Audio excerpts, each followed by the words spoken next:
Well, well, well. Look who the cat drug in. Remember me? Hmm.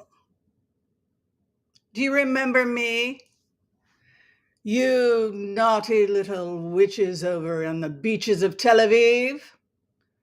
You pious ones in Jerusalem and various different places. You wild and wicked ones in Haifa. Oh, my fellow sensitive people. Do you remember me? Whimsy, the laywoman from the South. I'm not from the South. I'm actually from Portland, Oregon. Hello, Israel. Hello, my fellow sensitive people. We need to talk. Now, I won't bore you with the details of how mistreated I felt by my homeland when I first presented my peace proposal, but now I feel, well, truth is stranger than fiction, and I suppose it's time for me to let all my inhibitions run wild and talk to you about Gaza and talk to you about why you should tell Biden that he has to give arms to Israel to take Southeast Gaza and finish the job with Hamas. That's the first thing I want to say. The second thing I want to say is that I'm a registered Democrat and that you may be criticizing Biden right now, but let's be clear, he's been a hell of a lot better for Israel than the orange blob that you folks think was good for Israel that pulled US troops out of vital areas, putting us in harm's way from Hezbollah. Trump did that. While you were all worshiping the golden calf, that is the US embassy in East Jerusalem, like it was going to somehow protect us. He was doing the dirty work of taking US troops out of the Middle East. So let's be clear. Let's stand back and look at things objectively. Let's not put our emotions, let's have our emotions aside and let's look at the situation objectively as rational people, whether we're Democrats or Republicans or anything else. So let's go back to where I think we're headed. I don't think that if the Israeli government planned on working with the Arab states to rebuild Gaza, doing some kind of deprogramming for the cult that they're in, and everything else that they're going to have to do, Israel needs to rely on the Arab world to do that. And here is why Israel needs to rely on the Arab world to do that. Israel needs to rely on the Arab world to do that because it's the Arab world that created the mess that we currently find ourselves in. We're in a mess, and we're in a mess that was created by Saudi Arabia and the rest of the Arab world, which couldn't tolerate and wouldn't tolerate Jews existing. Jews have been existing in Israel since, in this part of the world, since the beginning of time. Started returning back 17th to 18th century and made up the majority of residents of Jerusalem in 1948. So there's a lot of magical thinking going on, but we live on planet Earth. So basically, I want to talk about Southeast Rafah. This is an image of Southeast Rafah. This is the last stronghold of Hamas. Okay. And it is where they are getting arms. Remember when I did a remote view and I told those of you who watch the show regularly that they were getting arms through the Port Said, and that they also had tunnels, and that there were people getting paid inside the Egyptian military to help aid Hamas in smuggling, that they were making a profit. They were selling things, including weapons, via these tunnels, via the Sinai, and they were making a pretty penny. And so they were giving a nod and an assent. Yeah, sure, go for it. The war will not end until this operation, this bootlegging operation of arms, is put to a stop. And so we cannot rebuild. We cannot build an oasis as long as this area that I'm showing you,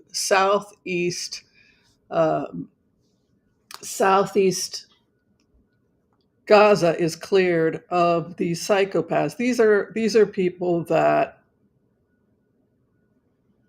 um, believe that every horrible thing that exists in the world is the fault. It's a cult of Jew hatred.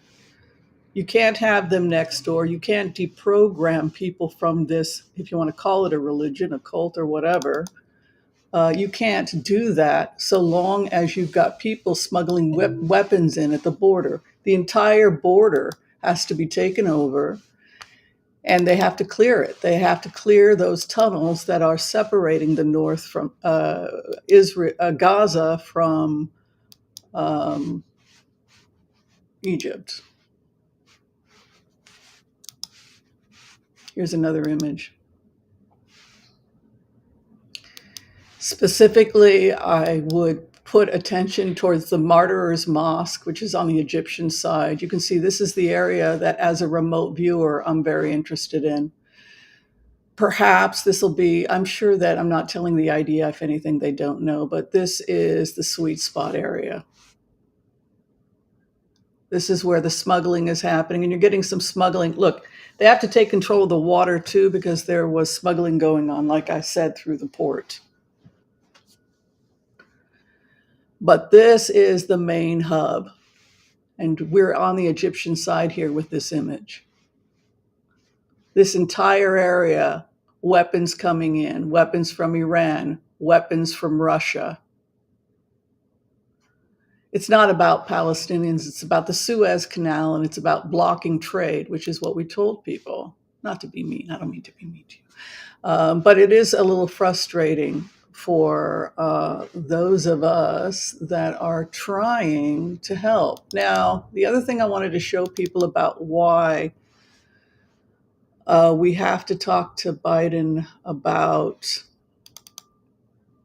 Biden has to do this. Say, Biden, we're Democrats. We understand the Democrats are, 80-something% of Jewish people are Democrats, right?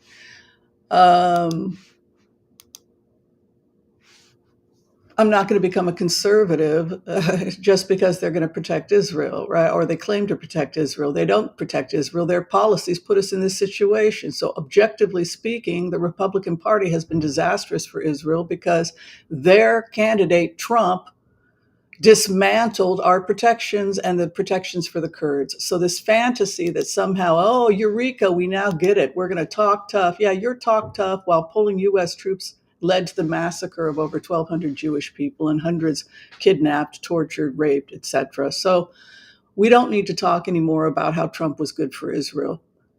We have to accept, with emotions aside, objectively, this is what happened.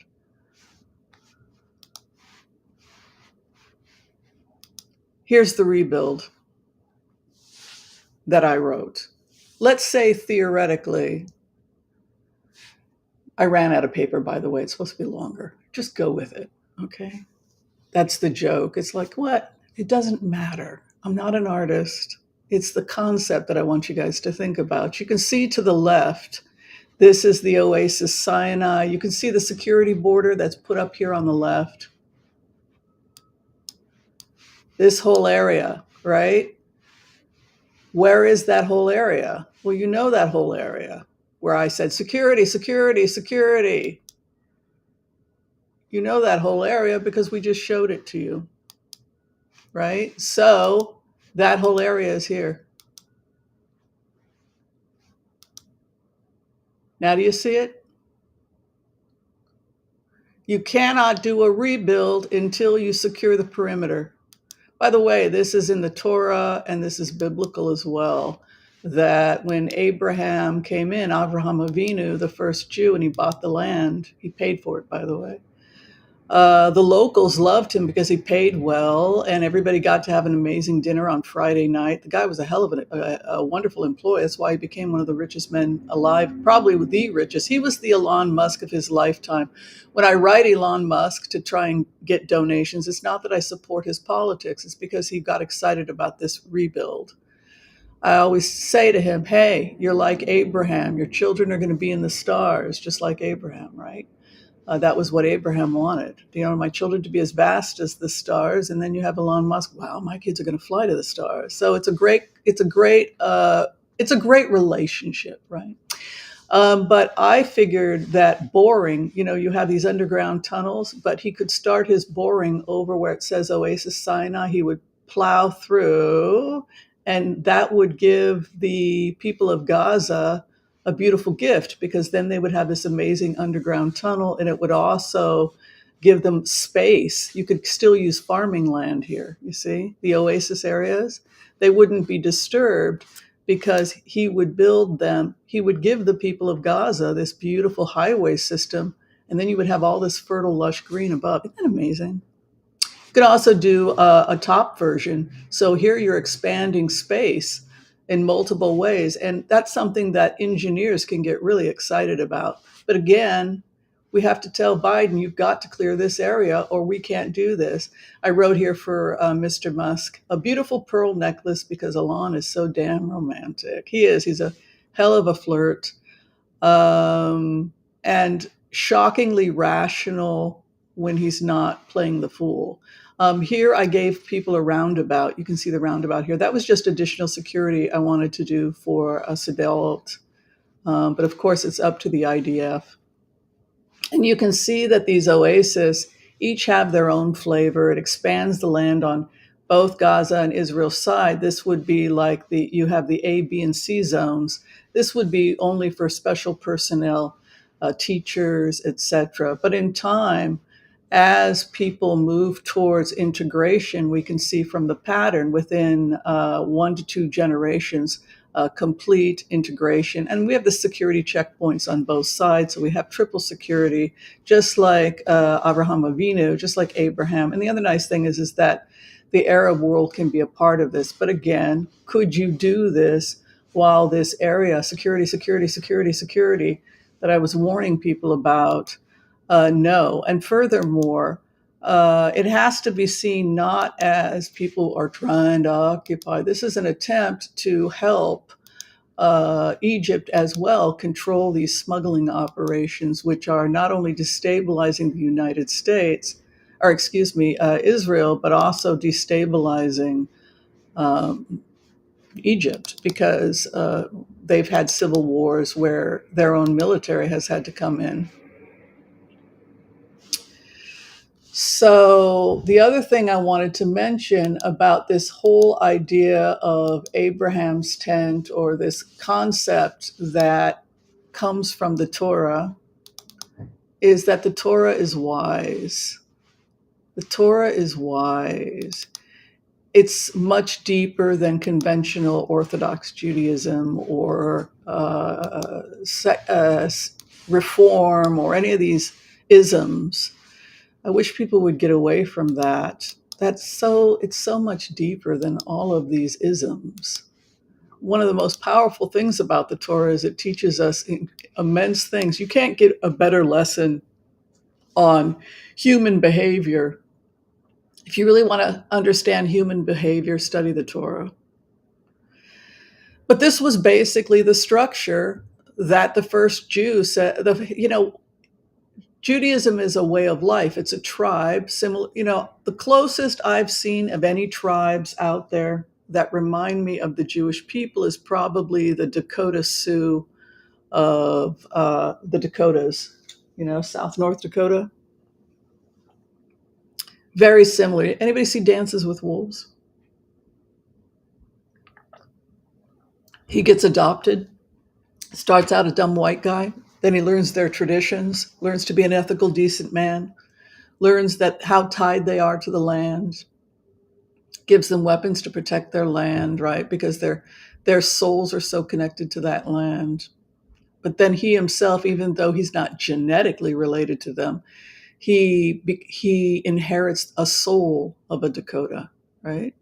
So that's what it is to be Jewish. It's not a genetic, it's not a eugenics concept. It's to be part of the nation, and many people are not Jewish, are part of the nation of Israel. This is why we have Christian Zionist and Arab Zionist and Muslim Zionist, because you didn't have to be Jewish to be part of the nation of Israel or to live in Israel and enjoy the benefits of Abraham's tent. He invited everyone who would put down arms. Now, the border IDF plus, you can see again to the left. Why do I keep doing that? Does Whimsy keep pointing southeast? You can see again, we've got the port of Said and all the tunnels are right there. So how can I do a rebuild? Again, Biden, we got to clear this area. It's impossible. This is the heart, the guts, and the soul of Hamas. So you have a four-cornered tent underneath. You could have Mr. Musk do the boring. We said that way. It's kind of an interesting. Oh, you want to build tunnels to kill people? Well, how about we build tunnels that will be infrastructure so that people can get medical evac, etc., into Egypt, etc., within 5 minutes. What? We can take the darkness and the technology and we can put it to the light. We can put it towards something positive so that women don't have to be raped again or forced down into forced marriage. No more forced marriages, right? What's happened with Hamas and the women of Gaza that women are too ashamed to talk about, right? That they were forced into these marriages, right? We don't want that. We want a safe haven for the Palestinian people. We want real freedom, and that means that they have to renounce Hamas. And then those people that are willing to get training and aid go into these areas. I really like the area they have right now in Khan Yunis and parts of Rafah where they're getting people to safety. We can kind of conceive of that as an Abraham's tent, and now we can get these Shalom crossing and the other crossing, Rafah, open once the IDF has control, and hopefully United Arab Emirates, Bahrain, Saudi Arabia can come in and give additional aid. And as last I would close is that Abraham's tent, you can see, is joined so that these tents could go all the way around the world, offering safety, security to people all over the world. When I sent that message to Mr. Musk, I got a response back saying, he's got a lot on his plate. So obviously, once he gives the basic design, people throughout the world can work together. What I love about Mr. Musk design is that it can be eco-friendly and not disturb the vegetation and the environment above. Okay, so do I think that the IDF is taking my concept and my thesis seriously? Did they throw it in the trash? Do they think I'm completely nuts? What is this woman talking about? We didn't do that. She's just a crazy lady. Well, that's true. Why can't I open anything right now? Huh, that's weird. Oh, there we go.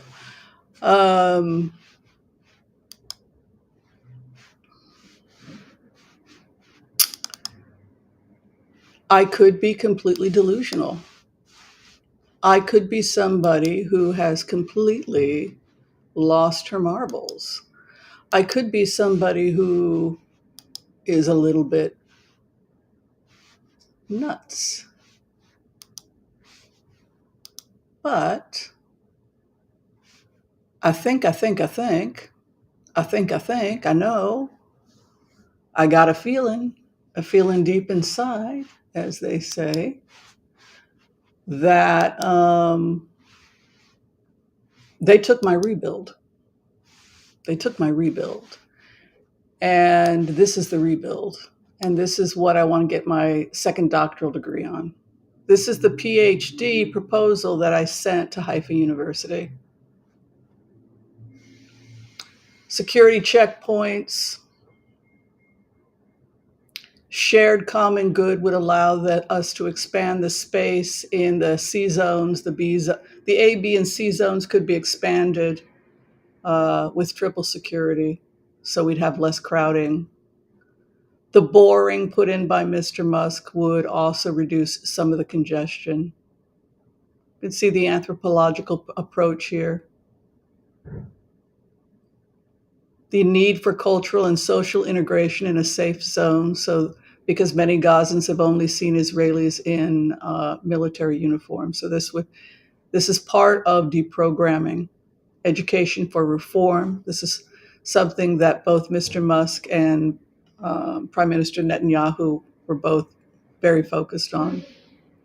And kindness over confrontation. Once you've dismantled, once you know everybody's safe, then you can begin to help people. But you have to dismantle Hamas first. We talk about the problem in my thesis, which of course is Gazan leadership, overcrowding, which led to desperation and a feeling of genuine hopelessness amongst people, a monotone, media, etc., controlled, monotone by Hamas. It was difficult to get other information, but younger people were seeing stuff on the internet. The nonviolence agreement, if people want to enter into this contract, the financial support and promise from the international community, comprehensive facilities. These are like walking cities. Again, they can be walking cities because if Mr. Musk does it underground travel, then you've got a walking city. Incentives for compliance, which could also include Israeli residency if your job applicable. If your job application, you can go for residency and even possible citizenship if you are someone who benefits the state of Israel or vice versa. So what we're looking at is a soft border. Maybe in 20 to 40 years, a soft border. Excuse me. I believe that this is the fastest way to peace. I think it'll take 1 to 2 generations. I think that Hamas has to be removed in order for us to do it. I think that if Biden doesn't do that, the Oasis program can't happen. There will be no Oasis, one, if Israel does not clear Hamas. So we have to tell him we are Democrats. We are educated.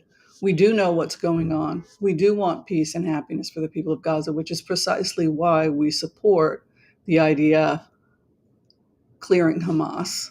All right. Thank you, everybody, for your love and support of this channel. Be sure and like and subscribe. If you like what you're seeing here, also think about supporting us through memberships. I will be back tonight at 5 p.m. For Hot Topics Thursdays, and I look forward to seeing you then. Love and light. Peace out, everyone.